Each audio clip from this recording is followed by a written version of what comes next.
back here on the show is Jeffrey Dean Morgan. How are you, sir? Very good, Mr. Eisen. How are you? Where have I found you? I'm following you on Twitter. I'm seeing you driving around, nearby, I guess, in the woods or something. I drive around in the woods a lot. Well, we've got a farm up here in upstate New York. Right. I'm actually very lucky to have this farm, especially right now, because my lockdown consists of quite a bit of land, so I can get the kids out, myself out. No one's killing each other. It's going okay. Okay, well, that's good. That's good. And everybody's healthy in your world. Everybody is healthy under my roof. So far, so good. But we have really adhered to the not leaving. The most I'll do is I deliver. My wife has been making masks for local hospitals and caregivers here in the Hudson Valley, and so I will pack up a box of masks that she makes and deliver those to the frontline workers. But even then, it's kind of a dine and dash situation. I'll throw a box out of a moving car going 100 miles an hour down the road. No, I bet I hear what you're saying. So, do the masks have any specific design on them? Are they Walking Dead masks? Yeah, I mean. Well, mine has she made one for me that's, Seahawk mask. But she's making them out of, started with old shopping bags because they're made out of material that is basically a filter, an N95 filter. So that's what it started as. And then we've gotten more materials, found them online, and so, yeah, she's churning those up. The sewing machine has been going 12 hours a day for the last 3 weeks, and I figured out how to make hand sanitizer. So we're doing. What do you mean? We're doing what we can here. How does one make hand sanitizer, Jeffrey Dean Morgan? You'd be surprised. It's not that hard as long as you have like rubbing alcohol is your main ingredient. Right. But some glycerin, a little hydrogen peroxide. You can put a little tea tree oil in there if you want to smell like something other than alcohol. Are you using any of your knowledge of survivalism from Walking Dead involved in all this? Yeah, well, I wish I could bash the hell out of the virus, but unfortunately, you just can't see the damn thing. I think in this situation, for those familiar with the show, there was a character at one time named Herschel who lived on a farm and had isolated his family on this farm, and that's very much kind of the character I have kind of simulated my life after at this point. So yeah, we're just locked down at the farm, man. It really is this, and now we're going to try this show, and we'll see what happens there. And Friday night in with the Morgans. Friday night in with the Morgans, very good. Right, so let me just put a pin in that for a second. We'll return to it after. Let's go down a little bit of a Seahawk wormhole, sir. Let's go down that. I mean, if I had told you at the beginning of last season that Marshawn Lynch would return and then be part of a playoff run, your answer would have been what? There's no way.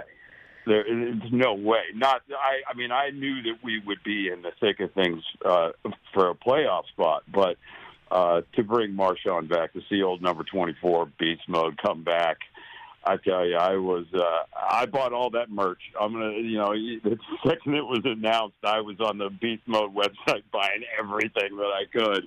It was pretty exciting. And you know what? He looked okay. He looked pretty good to me. Well, yeah. I mean, certainly for a guy that I'm imagining there had to be some sort of a run-up, right? That he knew it was potentially in the offing, but a couple of times. I mean, that's what the rumor is, that they've been talking about this for a little while. They've been talking about it even before everybody went down with injury.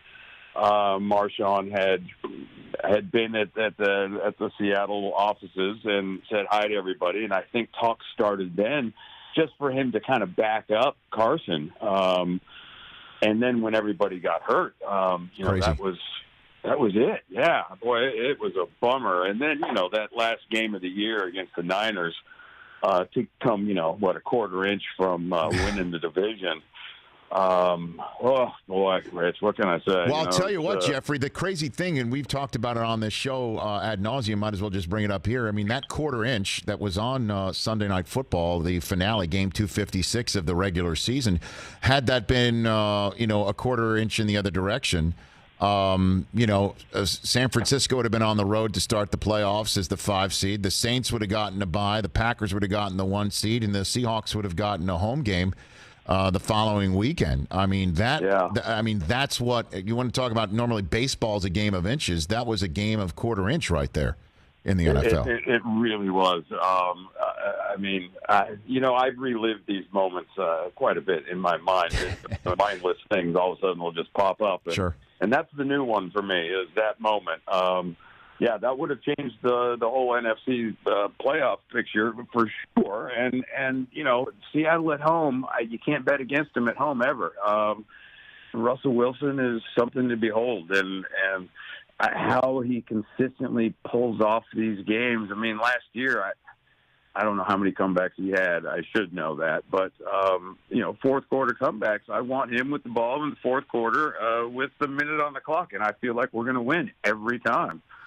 It was a remarkable number of one-possession wins for the Seahawks this year, for sure. Jeffrey Dean Morgan here on the Rich Eisen Show. Who do you want your Seahawks to draft? If they could, they're sitting there 27th overall, got a couple of twos. Yep. Who do you think this team needs? What do you think this team needs? Well, look, if I'm a Seahawk guy, I guess I am a Seahawk guy, but if I'm in the draft room, I've been saying this for the last, 7 years, we need offensive line.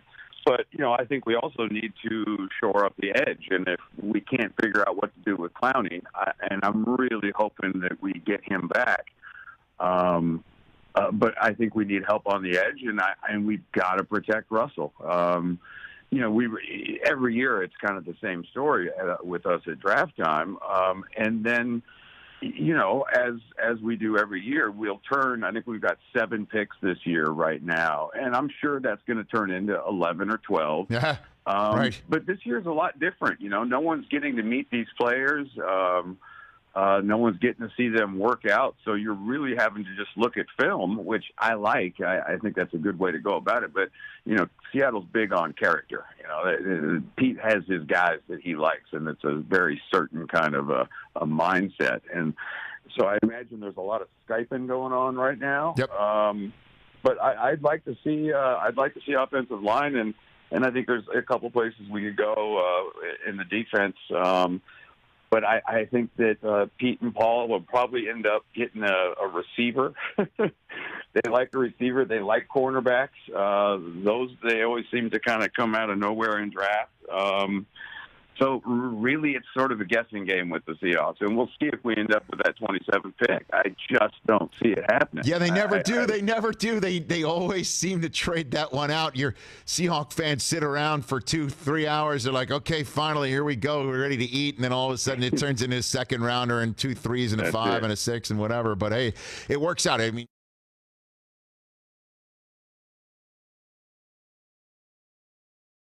hi, I'm Mike Tirico, and thanks for watching. Make sure to hit subscribe for the latest news and highlights from NBC Sports.